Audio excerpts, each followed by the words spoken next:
పచ్చని పంట పొలాలు బీడుగా మారిపోయాయి. ఎండిన పొలాలు రైతులను వెక్కిరిస్తూ ఉంటాయి. వర్షించే మేఘం జాడే కనిపించదో. ఇలాంటి విపత్కర పరిస్థితులను మనం త్వరలోనే చూడబోతున్నాం. తీవ్ర కరువు భారత్ను వెంటాడబోతోంది. దేశానికి కరువు ముప్పు పొంచి ఉందా? సమీప భవిష్యత్తులోనే తీవ్ర కరువు తప్పదా?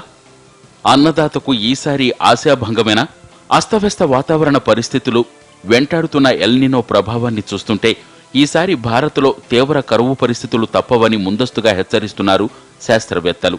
వ్యవసాయంపై తీవ్ర ప్రభావం చూపే స్థాయిలో ఎల్నినో భారత్కు పొంచి ఉంది.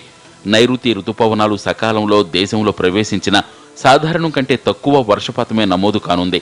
దీంతో కరువు ఛాయలు స్పష్టంగా కనిపిస్తున్నాయి.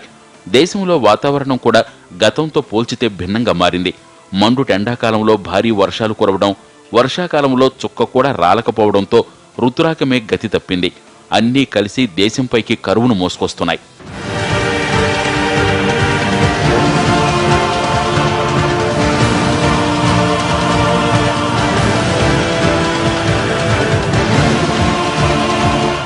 గతేడాది పంటలు కాస్త అటూ ఇటుగా పండినా భవిష్యత్తులో మాత్రం తీవ్ర ఇబ్బందులు తప్పేటట్లేవు. ఇప్పటికే ఆస్ట్రేలియాలోని కొంత భాగంపై ఎల్నినో ప్రభావం తీవ్రంగా ఉంది. భారతదేశానికి కూడా అలాంటి ముప్పే పొంచి ఉందని, తీవ్ర కరువును ఎదుర్కోవడానికి సిద్ధంగా ఉండాలని వాతావరణ నిపుణులు హెచ్చరిస్తున్నారు. సంవత్సరం క్రితం ఎన్డీఏ కూటమి అధికారంలోకి వచ్చిన రోజుల్లో దేశవ్యాప్తంగా తీవ్ర కరువు పరిస్థితులు, ఋతుపవనాలు నిరాశపరిచి ప్రకృతి ప్రకోపించి వాతావరణం మొత్తం ప్రతికూలంగా మారిపోయింది. అన్నదాతను ఎండగట్టింది. సంవత్సరం తర్వాత కూడా పరిస్థితుల్లో మార్పు కనిపించడం లేదు. ఈ నెలాఖరుకు మోడీ అధికారంలోకి వచ్చి ఏడాది పూర్తవుతుంది.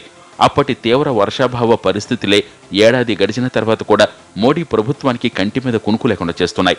కరువు తాండవిస్తే దేశ ఆర్థిక వ్యవస్థే కుప్పకూలుతోంది.